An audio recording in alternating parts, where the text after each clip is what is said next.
के नीचे दे दिया, बच गया। एक साबिक वज़ीर के बेटे ने इस्लामाबाद के अंदर 2 शहरियों को गाड़ी के नीचे दिया, बच गया। रेमंड डेविस पाकिस्तान में आता है, इन ब्रॉड डे लाइट वो लाहौर के अंदर खुलेआम फायरिंग करके इंटेलिजेंस एजेंसीज़ के बंदों को मार देता है। आप उसे जेल में बंद करते हैं अलामती तौर पे, वो कहता है मैकडोनल्ड का बर्गर ला के दो मुझे, आप वो भी खिलाते हैं, फिर उसको छोड़ के आते हैं, ठीक है। उसके बाद में शाहरुख जतोई के केस में क्या होता है ये भी आपके सामने है कि उसमें भी कातिल जो हैं वो छूट के खुलेआम फिर रहे हैं इस वक्त।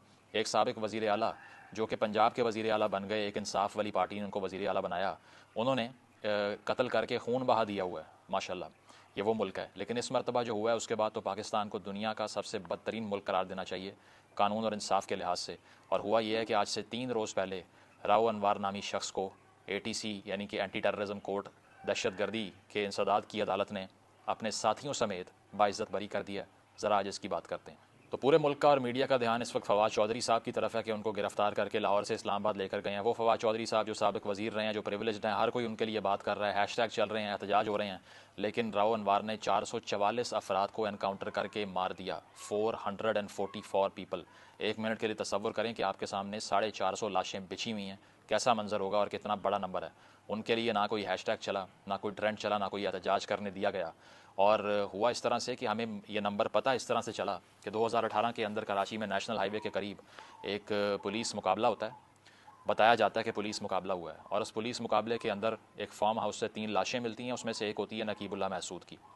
रकीबुल्लाह महसूद एक मॉडल था जो वज़ीरिस्तान का रिहायशी था और कराची में रिहाइश पज़ीर था, और उसकी तस्वीरें सोशल मीडिया पे गर्दिश करती हैं। महसूद तहफ़्फ़ुज़ मूवमेंट जो कि अब PTM बन चुकी है, वो वहाँ से पैदल मार्च करती है, इस्लामाबाद में धरना होता है, इमरान खान साहब भी उसमें आते हैं। उसके बाद से उस तहरीक को ताकत मिलती है और नाम मिलता है। और कहा जाए कि सिर्फ़ और सिर्फ राव अनवार की वजह से उस तहरीक में जान पड़ी तो ये गलत नहीं होगा, और उस तहरीक पर आज सब गद्दारी के मुकदमे लगाते हैं। लेकिन अगर राव अनवार की तरह के हज़ारों लोग खुले ना फिर रहे होते तो ऐसी तहरीक जन्म ना लेती, ना हमारी तरह के लोगों की कोई बात सुनता अगर आपने तहफ़्फ़ुज़ात दूर किए होते इन लोगों के, लेकिन आपने नहीं किए। तो वो 444 लोग जो राव अनवार साहब ने अपने एनकाउंटर्स में मारे, उसमें से शायद किसी एक का नाम भी किसी को मालूम ना होता अगर नकीब का केस मीडिया पर ना आता। तो नकीब का केस मीडिया पर आने के बाद प्रेशर डेवलप हुआ और अथॉरिटीज़ ने कहा कि चलो अब राव अनवार को पकड़ लेते हैं। उनको पकड़ के एक जगह पर रखा, और राव अनवार साहब क्योंकि SSP थे मलीर के, तो मलीर के अंदर ही उनको एक घर दिया और उन्हें कहा कि इसको सब जेल करार देते हैं, आप यहाँ पे चिल करें, ठीक है। और उनको अदालत में बगैर हथकड़ियों के पेश किया जाता रहा, जबकि दूसरी जानिब सहाफ़ियों को हथकड़ियाँ लगा के, प्रोफेसरों को, एक्टिविस्टों को हथकड़ियाँ लगा के बांध के कोर्ट में पेश करते हैं। लेकिन राव अनवार साहब बड़े स्टाइल से अदालत में पेश हुआ करते थे, और हमने देखा है उनका एक्शन किस तरह ज़बरदस्त और फिल्मी अंदाज में हुआ करता था, क्योंकि उनका कसूर कुछ भी नहीं था, सिर्फ 450 लोग तो मारे थे उन्होंने। तो एक सब जेल घर को करार दिया, उनको वहाँ पर रखा, और उसके बाद हुआ ये कि प्रोसिक्यूशन एक भी चीज़ साबित नहीं कर पाई, उनके खिलाफ कोई सबूत ही नहीं है। इसी वजह से उनको और उनके साथियों को बाइज़्ज़त बरी कर दिया। कुछ फैक्ट्स की अगर बात करें तो SSP मलीर ये रह चुके हैं, इससे पहले दीगर अहदों पर थे। तो इस तरह के एनकाउंटर कॉप जो होते हैं ना, वो कुछ लोगों के लिए बहुत इंपॉर्टेंट होते हैं। उसकी वजह यह है कि अगर उन्होंने किसी को भी रास्ते से हटाना हो तो सिर्फ एक टिकर चलता है सुबह की खबरों में कि पुलिस मुकाबले में 3 दहशतगर्द मारे गए, 2 दहशतगर्द मारे गए, ना कोई शनाख्त सामने आती है और ना दूसरी तरफ से फायरिंग होती है। ये भी मौजज़ा है। तो 2011 से 18 के दरमियान 444 लोग मारे राव अनवार ने अकेले, 1 मैन किल्ड 400+ पीपल, ठीक है। और इसके अलावा 745 पुलिस मुकाबले हुए। अब मज़े की बात यह है कि इन 745 पुलिस मुकाबलों में एक भी पुलिस वाला एक भी मरतबा ज़ख्मी नहीं हुआ, और सारी फायरिंग दूसरी साइड पर ही हुई। और ये हम सबको मालूम है कि किस तरह गाड़ी से उतार के भगा के पीछे से फायर करके खबर लगवाई जाती है। इतने बेवकूफ़ तो नहीं हैं हम भी। तो 745 पुलिस मुकाबलों में तमाम पुलिस वाले महफूज रहे, ना किसी की शहादत हुई, ना कोई ज़ख्मी हुआ। लेकिन अपोजिशन की तरफ से जो मैक्सिकन स्टैंड ऑफ था, एक भी नहीं बचा। तो ये ऑथेंटिसिटी है इनके उन ऑपरेशंस की जिसके लिए इनको वहाँ बिठा रखा था। और ज़ाहिरी बात है ताकतवर इंसान पर हाथ डालना बहुत मुश्किल होता है और उसके ख़िलाफ़ बोलना भी बहुत मुश्किल होता है। और हम भी अगर बोल रहे हैं तो शायद 444 के बाद 445वां नंबर हमारा आ जाए। लेकिन बात यह है कि अगर आपने एक पूरे ख़ित्ते में तहफ़्फ़ुज़ात को इतना जन्म दिया है कि वहाँ पर एक आग लगा दी है आपने रियासत के ख़िलाफ़ गुस्से की और जुनून की, तो उसका केस प्रेजेंट करना has to be my obligation. इन सालों में सिर्फ एक साल यानी कि 2014 के अंदर 186 एनकाउंटर करके राव अनवार ने 152 लोगों को मारा, 152 पीपल। मैं ये नहीं कह रहा कि ये सारे वो लोग थे जिसमें कोई क्रिमिनल नहीं था, जिसमें कोई चोर नहीं था, मनशियात फरोश नहीं था, डकैत नहीं था। लेकिन अगर जस्टिस ऐसी ही प्रोवाइड करनी है कि जाकर गन डाउन कर दो किसी को भी, तो कोर्ट्स को ताले लगा के बंद कर दीजिए और इंसाफ अपने हाथ में ले लीजिए, और जिस पर निशाना रखें उसको मार के ख़त्म करें और कानून का मजाक उड़ाना बंद करें। तो होता हमेशा इस तरह से आया है कि हमारे क्रिमिनल्स को जो यहाँ पर आसानी से रह रहे होते हैं बड़े बड़े आलीशान घरों में, जिनके इंटरव्यू TV पे चल रहे होते हैं, दुनिया उनको कंडेम करती है, लेकिन पाकिस्तान में उनको कंडेम नहीं करते, और जिनको दुनिया पाकिस्तान का हीरो कहती है उनको पाकिस्तान में लोग गालियाँ देते हैं।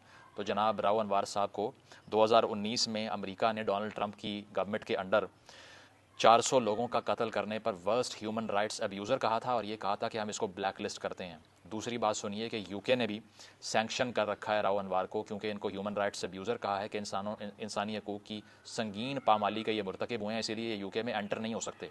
दुनिया की दो सबसे बड़ी पावर्स कहना चाहिए जिनको, उन्होंने इस शख्स पर बैन लगा रखा है और इसको इंसानी हकूक़ को पामाल करने वाला बदतरीन इंसान कहा है, लेकिन पाकिस्तान में ये बाइज़्ज़त बरी हो चुका है। और इस केस के फैसले से साबित ये हुआ कि नकीबुल्लाह महसूद को किसी ने मारा ही नहीं, उसने अपने आप को खुद ही मार लिया। तो रिपीटेडली यहाँ पर ऐसे वाक़यात होते हैं जिसके बाद ऐसी तारीख जन्म लेती हैं जिनको हैंडल करना मुश्किल हो जाता है। पाकिस्तान की एक चेकर्ड हिस्ट्री है, एक ऐसी तारीख है जिससे कोई सबक नहीं सीखा, इसीलिए उसको दोहराते रहते हैं। हमने देखा कि ईस्ट पाकिस्तान के अंदर क्या हुआ कि तहफ़्फ़ुज़ात बढ़ते गए आवाम के, और उसके बाद एक ऐसा सैलाब उमड़ आया गुस्से का या फिर तहरीकों का जो आपसे कंट्रोल ही नहीं हुआ। और अब भी अगर आपने इसको कंट्रोल करना था तो आपने वो गलतियाँ रिपीट नहीं करनी थी, लेकिन शायद किसी ने कोई सबक नहीं सीखा। इसीलिए 450 लोगों का कातिल खुला फिर रहा है। और जेल में कौन है?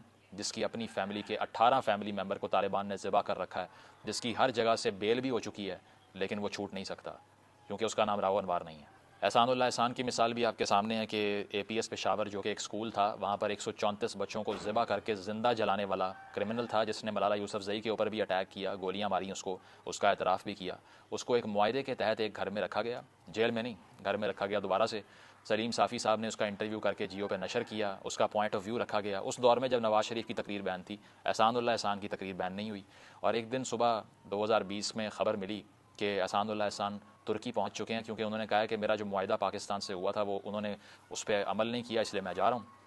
तो he just went off and nobody gave a shit. किसी को पता भी नहीं हुआ कि क्या था क्या नहीं। और आज तक 16 दिसंबर को शमें जलती हैं, रैलियाँ निकाली जाती हैं, मोमबत्तियों का मार्च होता है APS के बच्चों के लिए, लेकिन उनके कातिल को हम सेफली तुर्की छोड़ कर आ गए थे। ये है पाकिस्तान में इंसाफ। तो जो महज़ब मुआशरा है वहाँ पर एक भी इंसान की जो तकरीम और इज़्ज़त और ज़िंदगी की वैल्यू है वो पूरी रियासत से बड़ी होती है। ब्लैक लाइव्स मैटर की जो मूवमेंट है BLM की अमेरिका में जो चल रही है, एक पुलिस वाले ने घुटने के नीचे रख के एक स्याफ़ाम शख्स का कत्ल किया था बेईमाना तरीके से। सिर्फ उस बेसिस के ऊपर उन्होंने आधे शहरों को आग लगाना शुरू कर दी कि ये तुम कर कैसे सकते हो। यहाँ पे 450 लोगों का कातिल खुलेआम फिर रहा है और सब कह रहे हैं फवाद चौधरी अरेस्ट हो गया या अल्लाह उसको रिहा कर दे, और किसी को कोई होश ही नहीं है। उसकी वजह यह है कि उसने जिन लोगों को मारा है उससे हमारा ताल्लुक कोई नहीं है, तो हम क्यों तकलीफ़ महसूस करें किसी की। तो आखिर में एक मिसाल दूंगा कि दूसरी जंग अजीम के अंदर, सेकेंड वर्ल्ड वॉर में जब बॉम्बिंग हो रही थी लंदन पर, और जर्मनी की जो सबसे सुपीरियर एयरफोर्स थी दुनिया की, लुफ्टवाफा जिसका नाम था, हरमन गोइंग जिसका हेड था, तो वो एयरफोर्स लंदन के ऊपर बॉम्बिंग कर रही थी। और उसी दौरान चर्चिल जो है वो वज़ीर आज़म बनता है, और चर्चिल को बताया जाता है कि लंदन तबाह हो चुका है, इकॉनमी बर्बाद हो चुकी है, बैंक्स बंद हो चुके हैं, मुल्क का मुआशी निज़ाम तबाह हो चुका है, लोग मर रहे हैं। तो चर्चिल ने आगे से सिर्फ एक सवाल किया, आर द कोर्ट्स वर्किंग, कि क्या अदालतें काम कर रही हैं? तो उसको आगे से जवाब मिला कि yes, courts are dispensing justice, कि हाँ अदालतें बहरहाल काम कर रही हैं इस सारी सूरत हाल के बावजूद भी। तो चर्चिल ने आगे से तारीखी जवाब दिया कि nothing can go wrong if the courts are working, कि एक ऐसा मुल्क जहाँ पर चाहे जंग लग जाए, लोग मरना शुरू हो जाएं, मुआशी बदहाली आ जाए, लेकिन अगर अदालतें इंसाफ दे रही हैं तो वह मुल्क तबाह नहीं हो सकता। पाकिस्तान की मिसाल ये ले लीजिए कि अब डिफ़ॉल्ट की बातें होती हैं और सारा कुछ कहा जाता है, लेकिन अगर पाकिस्तान में बेशक खुशहाली के अंबार लग जाएं, दूध की और शहद की नहरें बहना शुरू हो जाएं, लेकिन अगर यहाँ पर इंसाफ नहीं मिलेगा, अगर यहाँ पर जस्टिस नहीं होगी, अगर यहाँ पर रूल ऑफ़ लॉ नहीं होगा, तो आप जो मर्ज़ी कर लीजिए, रियासत का मुकद्दर सिर्फ बर्बादी है। और जो लोग राव अनवर को छोड़ देते हैं और हज़ारों राव अनवर जो खुले फिरते हैं, उनको सोचना चाहिए कि आप उस आग को हवा दे रहे हैं, उस तहफ़्फ़ुज़ात की आग को हवा दे रहे हैं जिसको बुझाना मुश्किल हो जाएगा। इसीलिए हमारा फ़र्ज़ ये है कि इस आइडिया को मेन स्ट्रीम में लेकर आएँ, जिसको पूरा मीडिया अवॉइड कर रहा है, ताकि यहाँ पर बैठे हुए लोगों को इल्म हो कि